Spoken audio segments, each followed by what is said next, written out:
Histoire au coin du D20 présenté par Nurgle et Gilus, nos meilleures histoires de jeux de rôle. Comment démarrer dans le jeu de rôle? Notre épisode le plus connu, sur lequel je me permets humblement d'émettre certains doutes sur les conseils qu'il contient. Déjà à sa sortie, les conseils étaient un petit peu datés, mais plus de 10 ans plus tard, ces conseils sont vraiment préhistoriques. Malgré tout, vu les énormes retours positifs que l'on a eu sur cet épisode, je tiens à le garder tel quel. Prenez ces conseils comme ils sont. Nous avons d'autres vidéos plus récentes qui donnent des conseils qui sont plus d'actualité. Pour ça, je vous renvoie vers Oser maîtriser un jeu de rôle Just Do It de 2025.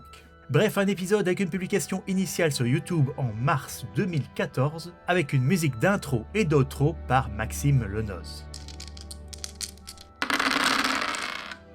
Salut tout le monde, bienvenue de retour dans Rencontre au coin du D20, Histoire au coin du D20, je me trompe à chaque fois. Voilà, ça commence bien maintenant. Voilà, exactement. Et donc, voilà, on s'est fait la réflexion, déjà que ça faisait bien longtemps qu'on ne vous avait plus offert un petit Histoire au coin du D20. Et ben c'est pas ce qu'on va vous offrir aujourd'hui, justement. Après moult pérégrinations, on s'est dit avec Gilus que depuis le temps qu'on vous parle de jeux de rôle, on n'avait jamais vraiment expliqué, bon allez, on va pas dire dans le détail, mais bon, vous savez plus ou moins ce qu'est le jeu de rôle, mais surtout on nous demande souvent comment commencer dans le jeu de rôle. Ouais. Et on n'a jamais vraiment été très didactique, on n'a pas été d'une grande aide pour vous. Donc aujourd'hui, on voudrait réparer cet écueil, n'est-ce pas Gilus ? Cet écueil, mon Dieu, quel vocabulaire. Non, Tout voilà. Aujourd'hui, en fait, vraiment, ce qu'on va faire aujourd'hui, c'est vous expliquer comment démarrer dans le jeu de rôle. Et après nous être un petit peu renseignés, c'est pas si vite. Aujourd'hui, c'est encore plus dur qu'à l'époque, j'ai l'impression. Ouais. Parce que déjà, à l'époque, le jeu de rôle, c'était underground. Maintenant, c'est sous underground. Donc, c'est pas évident. J'ai vraiment le visage... blanc oui, et décomposé. C'est bien quand on va parler de vampires, bah, tu auras déjà les lumière couleurs. naturelle. Hein. Mm-hmm. Voilà. Mais donc, oui, d'abord, allez, en quelques mots, qu'est-ce que c'est qu'un jeu de rôle au cas où vous n'auriez aucune idée? Eh ben, t'étais chaud là. Ah bah oui. Mais à chaque fois qu'on me demande ce qu'est un jeu de rôle, je ne peux le définir que d'une certaine manière. C'est un jeu de société. Où en fait la plupart du jeu va se passer dans la tête des joueurs. C'est un jeu qui se joue avec l'imagination. Et donc, le point central, entre guillemets, du jeu de rôle, c'est le maître de jeu qui a prévu une histoire, un scénario, dans lequel plusieurs joueurs vont incarner un personnage. Tout le reste est incarné... Chaque joueur va incarner son personnage. Il va incarner son personnage à lui. J'ai l'impression que tout le monde jouait un seul personnage. Non, sauf dans un certain jeu de rôle dont je parlerai une autre fois. Mais et donc, chaque joueur joue son personnage, et le maître de jeu va jouer tous les autres. Il va être à la fois l'aubergiste qui nettoie son verre, il va être le vent dans les arbres, enfin, il va aussi devoir faire les descriptions, il va être les yeux, les oreilles, et le nez, etc. Oui. Des joueurs. Où le maître de jeu va donner une situation et va vous dire, voilà, vous êtes dans une auberge, qu'est-ce que vous faites? Il y a des joueurs qui vont dire, ah ben moi je cherche la bagarre, et il y en a un autre qui va dire, ben moi je me prends à boire, et celui qui cherche la bagarre, eh bien, il jette des dés, parce que tout est réglé au dé, aléatoirement, selon les caractéristiques du personnage qu'il aura fait à l'avance. En 2 mots, je crois que c'est ça un jeu de rôle. Oui. En fait, je me rends compte qu'on n'a pas été très clair. Non. Mais enfin voilà, déjà, ce qui est très important à comprendre, c'est que ça n'est pas une confrontation entre les joueurs et le maître de jeu. Le maître de jeu est là pour amener aux joueurs une histoire. Ah, ben, la bière du jour est donc la Lef Royale. Je me disais, il fait soif ici. Voilà. On fait à chaque fois une petite bière. Et donc voilà, il n'y a pas vraiment de duel. Dans le jeu de rôle, c'est plus tout le monde s'amuse ensemble, même si vous pouvez mourir. Il y a un challenge. Mais c'est assez difficile de décrire avec des mots comment se passe une partie de jeu de rôle. Maintenant, je maintiens qu'une fois qu'on a fait une partie de jeu de rôle, on voit exactement ce qui l'entoure. Alors, en fait, et il y a aussi le fait que les jeux de rôle peuvent changer d'un groupe à l'autre et d'un maître de jeu à l'autre. Ça peut avoir des choses très différentes. Certains maîtres de jeu vont mettre beaucoup plus en avant l'univers, discuter, ce genre de choses. Certains vont faire un jeu de rôle comme on ferait un jeu vidéo, porte monstre trésor comme on dit. Et donc bon, À la fin de la vidéo, on parlera un petit peu de quelques conseils aux maîtres de jeu, mais là, ici, pour le moment, imaginons que vous n'avez jamais fait de jeu de rôle, ça vous intéresse, ça vous interpelle, vous avez vu nos vidéos, ça a l'air sympa tout ça. Par où commencer? Déjà, ça dépend un petit peu si on veut jouer ou si on veut maîtriser la partie. En général, la personne qui va faire l'avant, on considère que c'est celui qui veut maîtriser. Déjà, le terme maître de jeu n'est plus utilisé depuis milieu des années 80, mais nous on l'utilise encore. Soit on dit meneur de jeu, soit on dit compteur. C'est plus parce que maître de jeu, ça donne un petit peu l'impression. Moi, je dis maître de jeu parce que c'est le maître du jeu. Ça donne un petit peu une impression sadomasochiste mais je trouve ça très intéressant. Il y a le maître. Oui, ok. Voilà. Mais nous, on utilise toujours maître de jeu. Je trouve que c'est une question d'habitude. Certes. Donc, quand on veut se lancer, habituellement, quand on va dans un magasin de jeux de rôle pour acheter un bouquin... Ce que je veux dire, c'est voilà, première étape, parce que je pensais que tu allais aborder ça. Première étape, trouver un magasin. Ouais. Sur Internet, j'ai cherché, c'est niqué. C'est trouver des livres de jeux de rôle sur Internet, c'est foutu, sauf pour les télécharger légalement. On en parlera. Parce qu'il faut qu'on en parle. Nous ne pouvons pas décemment ici vous donner des petits liens, évidemment, vous comprenez. Mais il faudra quand même qu'on en parle. Ouais. De toute façon, à partir du moment où énormément d'excellents jeux de rôle qui datent, je dirais, de notre temps, dans les années 90, ils ne sont plus réédités. Donc je ne vois pas comment on pourrait se les procurer autrement que par le téléchargement illégal. Ouais. Et ça, on en parlera une autre fois. Ce que je veux simplement dire, mais désolé, c'est que la première chose que vous devez, c'est ne pas oublier qu'un jeu de rôle, c'est un jeu social entre plusieurs personnes. Et la première chose à faire, c'est trouver un magasin avec lequel vous pourrez parler avec le type du magasin qui vous donnera des conseils probablement meilleurs que nous. Et il faut se trouver un groupe. Vas-y. Vas-y. Non, je disais simplement, dans les grandes villes, dans les grandes villes et les petits villages, voilà, on peut encore trouver des boutiques spécialisées de jeux de rôle. Suffit de googler, genre, que vous soyez à Paris, à Lille, à Bruxelles, bon, il n'y a vraiment que si vous êtes dans le trou de cul du monde, si c'est le cas, il faudra vous déplacer. Mais sachez que ça existe encore, les boutiques de jeux de rôle, et que bien souvent, les vendeurs sont plus que heureux de pouvoir en parler avec quelqu'un qui débarque en disant « Voilà, j'ai jamais fait de jeu de rôle, je voudrais commencer, qu'est-ce que vous me conseillez ?» Voilà, ça c'est le plus important. Et donc, oui, si vous êtes à Bruxelles, l'entrejeu, c'est là où on va, nous. L'entrejeu, le Dédale, le Dédale est un petit peu plus petit. Il fait plus jeu de rôle maintenant, je crois. Mais maintenant, la plupart des magasins de jeux de rôle sont principalement des magasins de jeux de société et de jeux de figurines, genre Warhammer Battle, Warhammer 40 000, ce genre de choses. Et ils gardent vaguement un petit endroit pour le jeu de rôle, mais souvent vous pouvez leur commander les bouquins. Et ça, il faut en parler avec eux. On ne peut pas tout faire à votre place. Ouais. Mais sinon, je ne sais pas quoi conseiller pour les gens qui seraient sur Paris. Je sais qu'à Lille, par exemple, à la rue de la Clé, il y a énormément de magasins de... Est-ce qu'ils existent encore? Ça fait tellement longtemps qu'on a pu été. J'espère, je pense. On est vraiment des vieux de la vieille. Et en me renseignant aujourd'hui comment trouver des nouveaux jeux de rôle, je me suis rendu compte à quel point on était hors du coup. Donc on va vous conseiller comme on peut. Ouais. Mais donc oui, trouver les bouquins, ça reste parfois une aventure en soi. Mais je pense qu'il y a tout à fait moyen de se trouver quelque chose. Faut pas chercher à les commander sur Internet, c'est trop chaud. Je vous préviens. Parfois, il y a moyen de les trouver sur eBay. Amazon, vous oubliez. Tout ce qui est site bien connu, vous oubliez. C'est très, très, très difficile de trouver des livres de jeux de rôle, même encore actuellement édités sur Internet. Donc, trouver le bouquin, ça c'est... Trouver le magasin. Ensuite, trouver un groupe. Très important en fait. Si jamais vous voulez lancer un jeu de rôle, pour bien faire, c'est vous qui allez être le maître de jeu. Et il faut que vous aimiez lire. Oui, ça c'est très important. Il faut savoir lire plus de 2 pages de livres sans s'endormir dessus.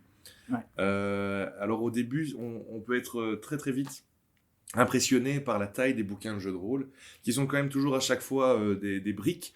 Mais on reviendra sur le fameux Pathfinder et la boîte d'introduction qui contrebalance, je dirais, cet effet-là. Maintenant, ne vous laissez pas impressionner par l'éventuelle épaisseur d'un livre de jeu de rôle. Vous avez tout le temps de le lire. En tant que maître de jeu, vous devez prendre le temps de bien vous imprégner du livre. Il faut connaître les règles, il faut connaître l'univers quand même. Voilà. C'est pas évident. Et c'est tellement plus facile d'être joueur, ça c'est sûr. J'allais peut-être conseiller pour des gens qui ne savent pas du tout ce que sont les jeux de rôle et qui voudraient commencer, de peut-être essayer de jouer une ou deux parties. C'est avant. le mieux, mais là, c'est vrai que je m'adressais un petit peu à des gens qui n'auraient personne dans leur entourage qui pourrait faire un jeu de rôle. Mais le mieux, c'est de trouver quelqu'un et quitte, vous avez un magasin, dire voilà, est-ce que tu connais pas des gens qui achètent des bouquins de jeux de rôle chez toi, qui cherchent des joueurs. Et c'est pas évident parce que souvent on reste avec son groupe d'amis. Le meilleur endroit pour rencontrer des gens, ce sont dans des foires médiévales ou ce genre de choses, où parfois il y a des parties, des foires du jeu de société. Il va parfois avoir des tables de jeux de rôle, en tout cas à Bruxelles, à Troll et Légendes. Ou simplement un club de jeux de rôle. Oui, il y en a un peu partout. Il suffit de nouveau de vous renseigner Tapez sur club Internet. de jeux de rôle sur Internet, magasin de jeux de rôle. Simplement se pointer là-bas en disant voilà, j'ai jamais fait de jeu de rôle, je voudrais essayer. Je suis sûr que vous tomberez sur un maître de jeu. Enfin, sauf si tous les gens du club sont des connards, hein, ça peut arriver. Ça peut arriver. Mais un maître de jeu sera sans doute ravi de faire une partie de démonstration pour un ou plusieurs nouveaux, je dirais. Voilà. Tous les maîtres de jeu ne seront pas prêts, mais tiens, question pratique. Combien ça coûte ? Les bouquins de jeux de rôle, ça c'est cher. Comme je disais, on reviendra sur télécharger, parce que c'est quelque chose maintenant qui malheureusement se retrouve beaucoup dans le jeu de rôle. Mais un bouquin de jeu de rôle, c'est entre 40 et 60 euros. Ouais. Mais pour un gros bouquin. Hein. Ouais, pour un gros bouquin. Et en général, il faut en acheter genre... Ça dépend des jeux de rôle. Il y a beaucoup de jeux de rôle, avec un bouquin, on s'en sort. Mais il y en a où il faut en acheter 4 avant que ça se fasse. Je vais regretter de l'avoir sorti, celui-là. Tu sors Dixon. Et bon, voilà, je veux dire, pour une brique pareille, on n'est pas à voler à 50 balles, quoi. Il y a de quoi faire. Il y en a qui sont très beaux. C'est 3 ans d'amusement, un truc comme ça. Il y en a qui sont très très beaux d'un point de vue purement dessin à l'intérieur, mise en page. Mais personne à part moi ne va s'extasier devant une mise en page. Mais voilà, donc ça c'est magasin, groupe. Donc oui, groupe. Voilà, ce que je voulais dire, c'est que une fois que vous avez votre bouquin, une fois que vous commencez à vous imprégner de règles et de l'univers, il faut monter un groupe. Ah oui, donc il faut trouver des gens qui d'une part sont motivés. Alors c'est pas le plus dur. C'est inévitable qu'il y a des gens qui vont dire oui, ça me tente, et puis qui ne vont pas accrocher à l'expérience après, et qui ne reviendront pas, ça c'est inévitable. Ouais. Alors je crois qu'on sera d'accord pour dire que le meilleur nombre de joueurs pour commencer, c'est 3 ou 4. Certainement pas 5. Pour moi, 4 c'est le meilleur nombre de joueurs. Mais strict pour démarrer, 3 c'est peut-être mieux. 5 c'est le maximum. J'ai déjà fait des parties à 6. C'est le maximum, je dirais même pour un maître de jeu. Enfin bon, il y a de tout dans les maîtres de jeu. Il y en aura certainement qui te diront que 6 joueurs c'est tout à fait gérable. Il faut au moins 2 personnes en plus du maître de jeu. Ouais. Et 2 c'est pas. En fait c'est pas assez. Alors moi je vous conseille de plutôt aller sélectionner dans vos amis certains avec lesquels vous avez de bonnes affinités. Et qui ont un peu les mêmes, centres d'intérêt que vous. Ouais. Ça sert à rien Enfin, c'est pas que ça sert à rien, je devrais pas dire ça comme ça. Mais si vous avez un pote dont la passion dans la vie, c'est le foot et les bagnoles, ça m'étonnerait qu'il embraye tout à fait sur un truc qui se passe dans le monde du Seigneur des Anneaux, par exemple. Il faut des gens qui aient beaucoup d'imagination. Vu qu'on n'a jamais rien visuellement dans un jeu de rôle. Tout est décrit, et il faut l'imaginer. Donc il faut des gens qui ont de l'imagination. Et faites attention à, si vous connaissez des gens, par exemple, à qui vous faites des jeux de société, des jeux de plateau, etc., les gens qui veulent absolument gagner, qui ont un côté très compétitif. C'est vrai. Dans le jeu de rôle, ils vont peut-être parfois essayer de vous bousiller, parce que donc le maître de jeu aura préparé son scénario, et même s'il doit improviser, parfois parce que les joueurs ne vont pas faire ce qui était prévu, votre scénario doit plus ou moins suivre ce que vous avez prévu, même si ce n'est pas en ligne droite, vous devez toujours revenir vers la fin que vous aviez prévue. Et il y a des joueurs qui vont faire exprès de faire l'inverse juste pour faire chier. Dans ce cas-là, faut le balancer. C'est pas jouable. C'est pour ça que moi je déconseille toujours à un maître de jeu débutant de prendre en tant que joueur au début des gars qui ont déjà fait du jeu de rôle. Pourquoi ? Parce que bien souvent, le gars qui, quand vous allez lui dire oui, mais moi je vais lancer un jeu de rôle, il va arriver là-bas vos lèvres en disant oh oui, je peux jouer, je peux jouer, je peux jouer, je peux jouer, je peux jouer. Habituellement, c'est le gars qui n'est plus le bienvenu dans les autres groupes de jeux de rôle parce qu'il est chiant. Et ça, il faut s'en méfier. Et de toute façon, moi, là, ça va faire 20 ans que je fais du jeu de rôle. Et je trouve que ce qui... Un peu moins quand même. Mais... Un petit peu moins. 18. Ce qui est juste parfait, c'est quand un maître de jeu peut faire ses armes à côté de joueurs qui eux-mêmes font leur premier pas dans le jeu de rôle. Comme ça, les erreurs du maître de jeu sont pas si flagrantes. Ouais. Les erreurs des joueurs ne sont pas si flagrantes que ça. Alors qu'un vieux de la vieille, je prendrais par exemple un maître de jeu qui n'a jamais masterisé, qui voudrait masteriser pour nous, je crois qu'on le perdrait, mais complètement. Oui, peut-être. Mais ça dépend, parce que si jamais on s'adapte, il y aurait moyen. Oui, mais... parce que nous, on est gentils. Oui. Imagine qu'il tombe sur un salopard. Ah, ça, c'est notre histoire. Mais n'oubliez pas que en tant que maître de jeu, c'est vous qui dirigez la partie. Le but principal d'un maître de jeu, c'est que les joueurs s'amusent. C'est 1, les joueurs s'amusent. 2, c'est que vous vous amusez vous-même. Ouais.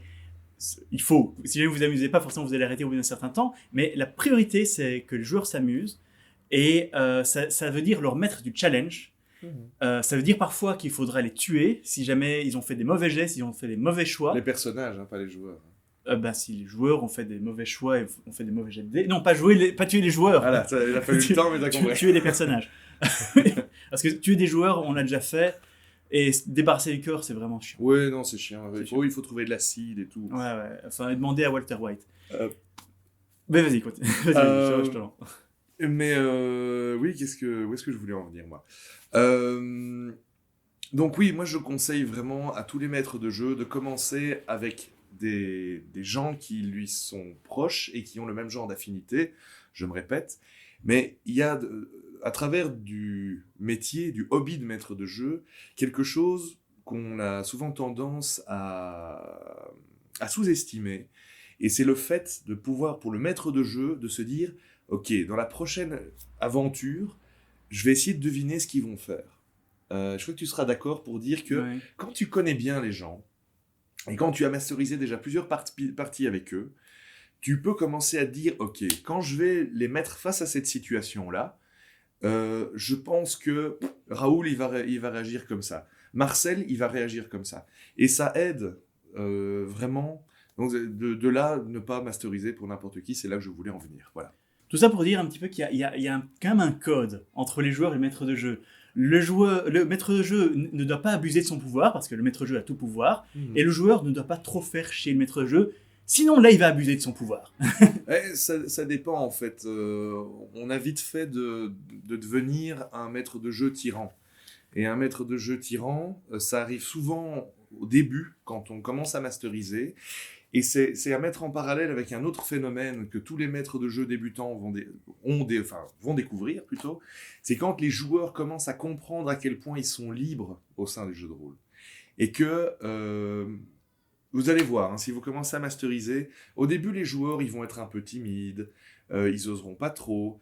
Et puis ça commence souvent comme ça. À un moment il y en a un qui va réagir de manière impulsive, qui va dire genre quoi, le barman veut pas me donner ma bière, je lui envoie une gifle dans la gueule. L'air de dire oh, oh, oh. Et le maître de jeu va dire tu lui envoies la gifle dans la gueule, il tombe par terre avec le nez pété quoi. Et là les joueurs vont commencer à se rendre compte qu'ils peuvent faire un peu tout ce qu'ils veulent avec le détachement qu'ils ont vu que c'est un jeu de rôle. Et là le système karma. Ils font quelque chose de mal, il doit leur arriver quelque chose de mal. Voilà, exactement. Les gardes arrivent, ça va chier, ils vont devoir payer une amende, ils vont partir en prison. Et ce sont des situations qui sont très difficiles pour le maître de jeu. Au début, c'est difficile à gérer. Je me souviens quand je masterisais Deadlands, au début, je sais plus qui était le joueur, je crois que c'était Miko qui jouait un personnage un peu genre hors la loi, qui n'avait pas peur de flinguer quelqu'un pour lui voler ses bottes. Et à ce moment-là, le maître de jeu est face à un dilemme. Il a un scénario à faire jouer. Mais l'événement en question, que le joueur a mis en branle, court-circuite complètement tout ça. Et on aurait tendance... Le maître de jeu doit bien... Il faut savoir un peu improviser et ne pas avoir peur d'improviser. Quand ce genre de choses arrive, les joueurs savent très bien que ça ne faisait pas partie du scénario du maître de jeu. Mais c'est pas pour ça qu'il faut leur laisser à Leur dire, vous êtes sorti de mon scénario, c'est fini, je m'en vais. Voilà, Faut ça pas faire ça. c'est pas ça. Il faut pas claquer son cash en disant mais merde putain vous faites chier. Donc cette fameuse histoire de au milieu d'un scénario, un de mes joueurs, un de mes PJ tue un marchand pour lui voler ses armes. C'était un armurier. Et là, deux idées me viennent en tête. Soit je laisse filer et donc je trouve une excuse pour dire que personne ne sait qui a commis le meurtre ou quoi. Mais c'est un peu, je vais dire comme faire l'éducation d'un clébard. Alors maintenant les joueurs sont des chiens, c'est affreux. Donc je les fais mettre en prison et j'ai fait comprendre aux joueurs, voilà, maintenant un tel est en prison. Ben, l'aventure va pas continuer tant que vous l'avez pas fait évader ou quoi que qu'est-ce. Et ils ont dû se mettre dans la merde à cause du joueur qui avait commis ce crime. Et ils ont tous été un peu punis. Voilà. Mais en même temps, ça restait intéressant.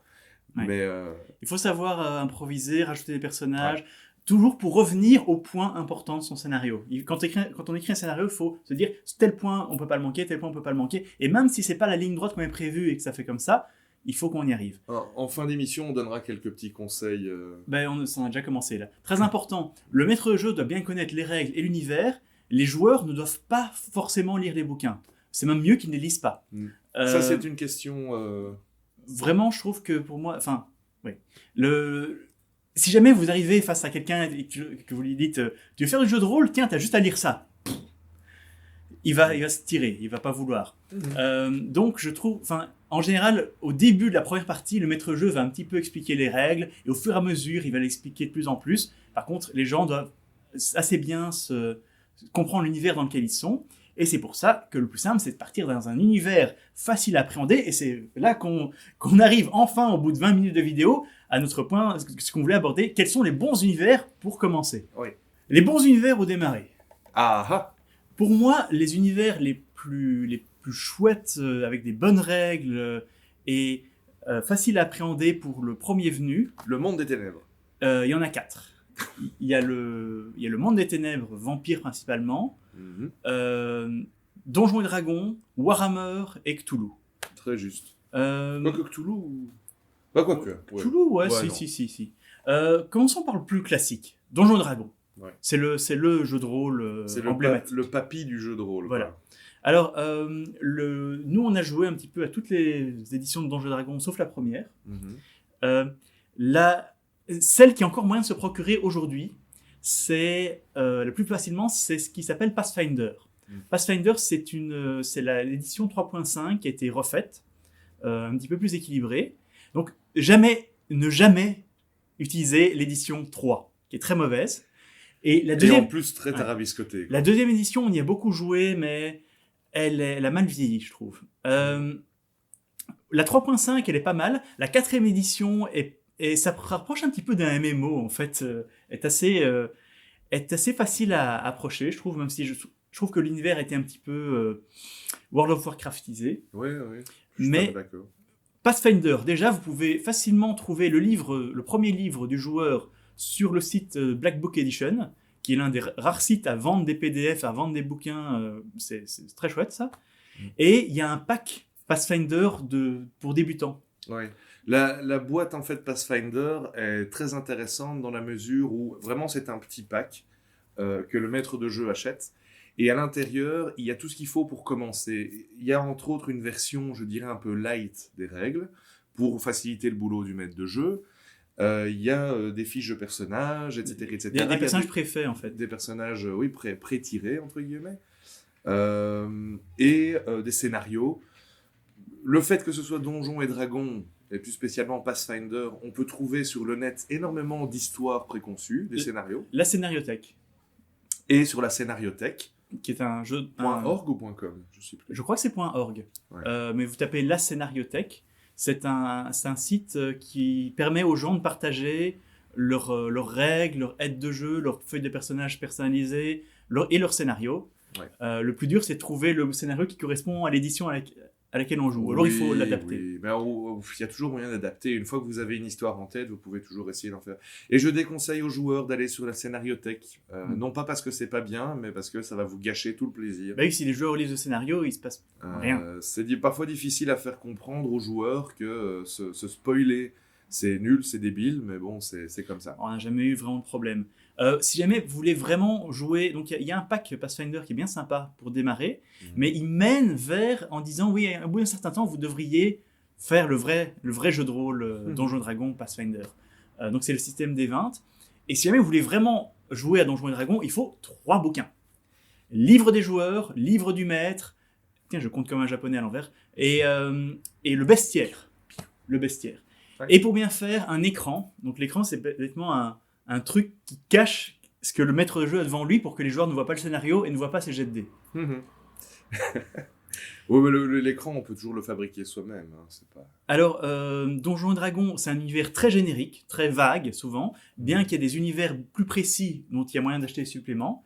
Mais en gros, vous présentez ça aux joueurs en disant c'est plus ou moins le Seigneur des Anneaux. Oui, c'est très facile à aborder dans la mesure où il y a des nains, des elfes, des humains, Des magiciens. des méchants orques.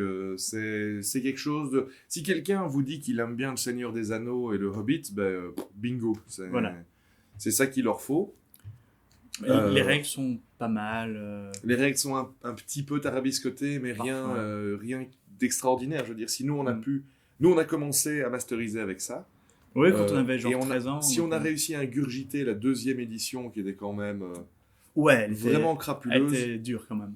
je pense qu'avec Pathfinder, ça reste un excellent choix pour tous les maîtres de jeu débutants. Ou Donjons et Dragons 4e édition. C'est bien aussi, franchement. Ensuite... Warhammer, peut-être. Warhammer. Alors, Warhammer, le bon Warhammer n'est plus édité aujourd'hui.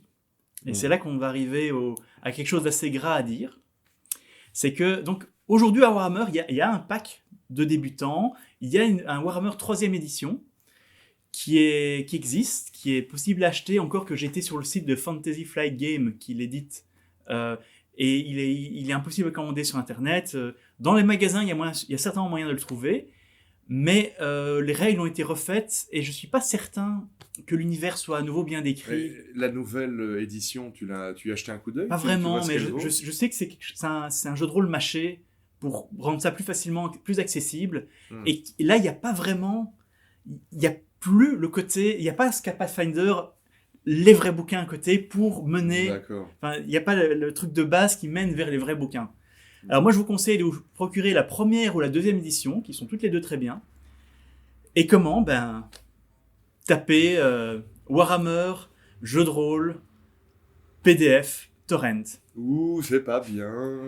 Faut les télécharger. En même temps, je le redis, ils sont plus trouvables dans le commerce. Alors pourquoi se gêner, quoi? C'est illégal, mais c'est la seule façon de les trouver. Ou sur eBay. Peut-être qu'on peut eBay, les trouver en 2e main, en seconde main. En seconde main, il y a peut-être moyen. Mais le truc, c'est que c'est tellement connu, tout le monde le veut, Warhammer. Donc, et là, il faut juste avec le bouquin de base, vous en sortez. Warhammer, c'est de nouveau un peu la même chose. Pour ceux qui ne connaisseraient pas le monde de Warhammer, donc c'est le monde de jeu qui est lié à Game Workshop, qui est aussi un univers médiéval fantastique, avec des nains, des elfes, etc. etc. Mais là, c'est un univers très particulier. C'est beaucoup plus sombre. Ouais. C'est moins héroïque. C'est moins héroïque, c'est plus crasseux. Il y a les maladies, il y a la peste, il y a le mutant. C'est le Hobbit, mais par Tim Burton, quoi. Ouais, c'est peut-être un peu cherché, c'est peut-être un peu trop loin. Mais l'univers de Warhammer est très très chouette. Les règles sont très chouettes pour les joueurs, mais pas toujours pratiques pour le maître de jeu. Moi, j'ai arrêté de masteriser Warhammer pour le moment à cause de ça, parce que la création de PNJ est pas géniale. Je n'ai jamais masterisé Warhammer. C'est plus difficile d'improviser des personnages dans Warhammer que dans Donjons et Dragons. Mais c'est un très très chouette univers. Et en plus, si peut-être que vous faites déjà Warhammer Battle, le jeu de société, les jeux, pas jeu de société, mais jeu de figurines. Ouais. Et dans ce cas-là, c'est un univers que vous connaissez et c'est facile de passer au jeu de rôle. Ouais, c'est clair. Le Monde des Ténèbres? Le Monde des Ténèbres. Alors moi, personnellement, c'est mon chouchou. C'est celui que je conseille à tous les maîtres de jeu qui veulent se lancer. Donc, Le Monde des Ténèbres, entre guillemets. est une série de plusieurs jeux de rôle. Qui partent du principe que dans notre monde actuel... Déjà, c'est un jeu de rôle contemporain. Ouais, c'est Et facile à... ça, j'aurais voulu un peu en parler. Le fait de jouer dans un jeu de rôle contemporain, qui se passe dans notre monde à nous, de nos jours. de nos jours, ça aide. Ça aide beaucoup le maître de Ouais. jeu. Et les joueurs. Et les joueurs aussi qui ont plus facile à se plonger dans le truc. Alors que dans Warhammer, quand on commence à leur expliquer que ils sont dans une ville médiévale avec des elfes qui vendent des trucs, c'est un peu... Non, le monde des ténèbres, c'est toute une gamme de jeux de rôle. Et il y en a un en particulier que je trouve parfait pour les débutants, que ce soit pour les joueurs ou le maître de jeu, c'est Vampire, la Vampire. Mascarade. Ouais. Euh, Et là, tu dis Vampire la Mascarade, ce qui est les éditions 1 à 3, je crois, ouais. ou 1 à 4. Parce qu'il y a un nouveau, il y a le Monde des Ténèbres 2, Ouais. qui est sorti, auquel on a joué et qui est pas mal. Mais moi, je préfère quand même les anciens Monde des Ténèbres. Toutes les éditions, en fait, les éditions 2 et 3 sont bien. Si vous cherchez des bouquins du monde, les Vampires, la Mascarade, cherchons édition 2 et 3. Tout ce qui compte, c'est que vous mainteniez à la même édition dans tous les bouquins que vous cherchez. Et encore, je veux dire, Vampire la Mascarade, l'édition qu'on a. Donc, celui, Très bonne règle. Très bonne règle. celui que je vous conseille s'appelle véritablement Vampire la Mascarade. C'est un livre vert avec Mais une pas rose. l'image. Voilà, ben merci. Celui-là est vraiment ultime. Les règles sont super simples et super géniales. L'univers est excellent. Les joueurs, en fait... donc oui, dans Vampire, ben, tous les joueurs jouent des vampires. Et il y a différents clans de vampires qui se font des guerres, etc. etc. Et c'est un jeu de rôle excellentissime, dans la mesure où tout le monde s'y retrouve. Tout le monde peut faire un vampire. Déjà, tout le monde aime jouer un vampire. Oui. Les joueurs adorent se sentir plus puissants que les humains normaux. Mais à côté de ça, il y a dans ce monde de vampires plein de périls qui attendent les seigneurs de la nuit, n'est-ce pas? On fera un moment un complet Histoire au coin des 20, Vampire la Mascarade. Oui, ouais, c'est une bonne idée. Et oui, c'est facile à appréhender. Et à quoi ça se rapproche le plus, c'est Entretien avec un vampire. Oui, c'est vraiment Entretien avec un vampire, le jeu de rôle. Ouais. Voilà, pour moi, celui-là, c'est le must-buy pour les nouveaux. Ça ne regarde que moi. Je suis sûr qu'il y a des gens qui sont déjà en train de se dire « Oh ouais, mais pourquoi t'as pas vanté Vampire The Requiem, qui est l'édition d'après ?» Eh ben moi, je trouve que Vampire The Requiem est nettement inférieur à son original. Au fait, quelque chose qu'on n'a pas dit Voilà. depuis le début, parler très bien anglais est un très très gros avantage quand on veut devenir maître de jeu. Parce qu'il y a plein de suppléments, il y a plein de jeux de rôle qui ne sont pas traduits en français. C'est-à-dire que les suppléments, pour moi, peuvent toujours être remplacés par un peu d'imagination. Tu n'as pas forcément besoin des 12 bouquins. Tout le monde n'est pas prêt à ça. C'est un gros avantage de parler anglais. C'est tout ce que j'ai à dire. Oui, c'est vrai, c'est vrai. Donc voilà, Vampire, 2 pouces. Vampire et les autres jeux de rôle du monde des ténèbres. Loup-garou, moi c'est mon préféré. Loup-garou c'est est mon chouchou. le petit frère un peu de Vampire et c'est un très très Qu'est-ce bon que jeu j'ai de joué à rôle Loup-garou. Il y a Mage, que je crois je suis pas sûr qu'il y ait une nouvelle édition de Mage dans aussi. Ils ont parlé. le monde Ils disaient des qu'ils ténèbres allaient 2. faire une nouvelle Ok. édition. Et il y avait Changeling et Waits dont personne n'a jamais entendu parler. Mais Vampire et Loup-garou, c'est excellent. Ouais. Mage était sympa mais très très compliqué, surtout à mettre en place pour le maître de jeu, donc celui-là je le conseille pas. Cthulhu. Ah, Cthulhu. Cthulhu. Donc Cthulhu, qui est ici présent avec nous pour la review, est aussi un vieux jeu de rôle qui a été édité, réédité et re-réédité. Alors que dire, il existe...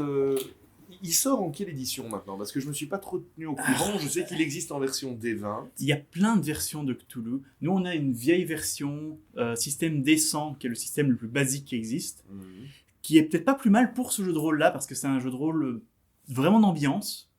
Il y a une version, je suis plus sûr de quel nom exact elle est, qui est très chouette, où ça met beaucoup plus en avant l'enquête. Mais la version D20, je vous la déconseille parce que c'est débile. Mais... Je suis archéologue niveau 3, ça marche pas. Oui, parce que là on est déjà en train de repartir en mode ultra geek. Donc pour ceux qui ne connaîtraient pas l'univers de Cthulhu, L'appel de Cthulhu. L'appel de Cthulhu, donc c'est un jeu de rôle qui est basé sur les romans de H.P. Lovecraft. Je vous rassure tout de suite, on n'est pas obligé d'avoir lu les romans de Lovecraft pour jouer au jeu de rôle. Non. Il est beaucoup mieux de jouer avec des gens qui n'ont pas lu Oui, ah bah oui, effectivement. C'est mieux si les joueurs ne connaissent pas le monde de Lovecraft. Comme ça, vous le regardez plein de surprises. Ouais, Ça, c'est effectivement. vraiment beaucoup mieux. Et donc c'est un jeu de rôle qui, en tout cas dans la version que nous on a joué, pouvait se dérouler soit dans l'entre-deux-guerres, soit de Il y nos avait- jours. Mais il y avait 1890, 1930, et à l'époque, c'est 1990 pour le... Et donc, c'est 1990 pour les Français, Voilà. qui, qui était le présent. 1990, c'était le Mhm. présent. Et donc voilà, dans ce monde, il se passe, sous un monde qui est tout à fait normal, il y a des entités étranges. Extradimensionnel, Voilà. extraterrestraux, trucs bidons. Et donc, moi personnellement, la période que je préfère, c'est l'entre-deux-guerres. Hein, et il y en a qui préfèrent le 1890, mais je Moi, peux j'aimais comprendre. bien. Mais j'ai un supplément Londres. Faire jouer à Londres en 1888, Ouais. c'est chouette parce que ça...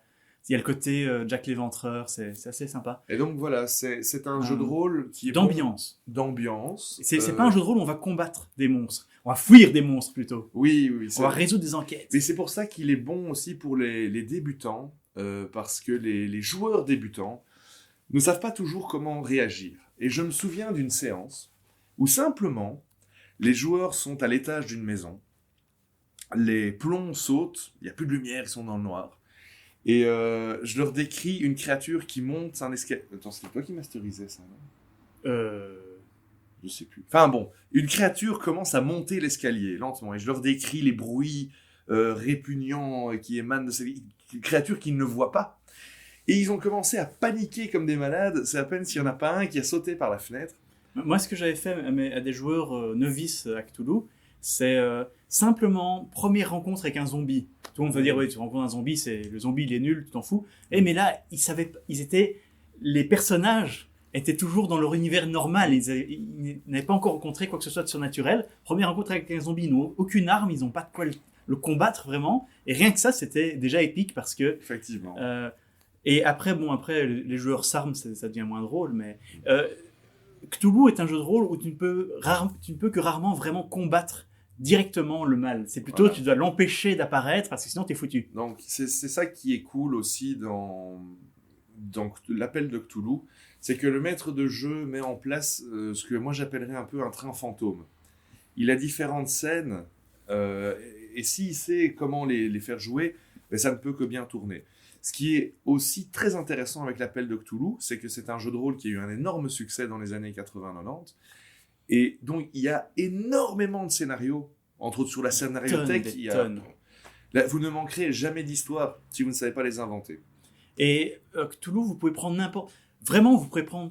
Bon, je déconseille la D20, mais vous pouvez prendre n'importe quelle édition parce que c'est pas sur les règles que ça se joue, c'est sur l'ambiance que vous allez mettre. Donc Cthulhu, c'est toujours bien. Ben, je crois qu'on a un peu fait le tour, là. Ouais. Et on a même donné des conseils au maître de jeu durant. Je crois qu'on en a donné pas mal. N'oubliez pas, maître de jeu, préparez bien votre scénario, soyez prêts à improviser dessus. Quand vous avez un trou, dites que vous allez faire pipi et repensez à votre... En fait, j'aurais même envie de dire, ne préparez pas votre scénario trop loin, parce que ça risque de se dériver.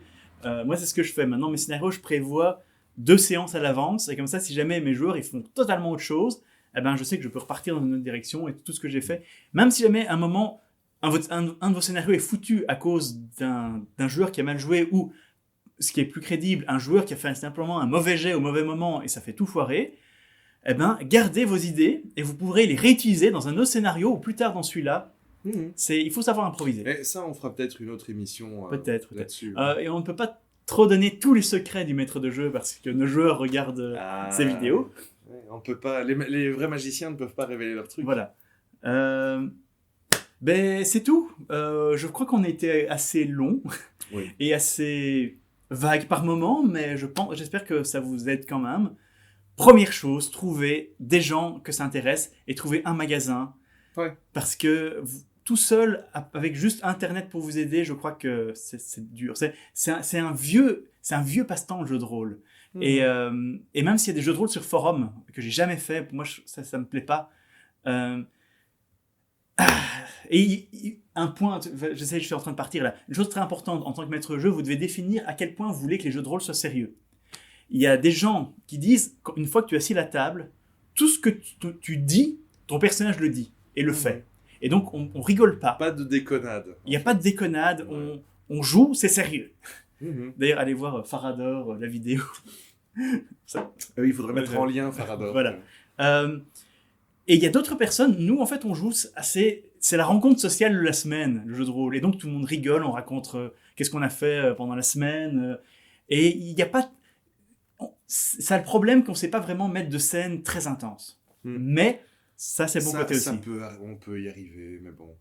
Ça va, t'as fini? Oui. On vous retrouve prochainement pour un autre rencontre. Histoire au coin des 20. Et on vous dit à la prochaine. Bye bye bye bye. Histoire au coin du D20 est une émission Zone Geek. Pour en savoir plus, n'hésitez pas à trouver nos divers réseaux sociaux dans la description. Et si vous voulez nous aider à continuer, vous pouvez trouver un lien Tipeee, lui aussi, dans la description. Vivez bien, vivez avec passion.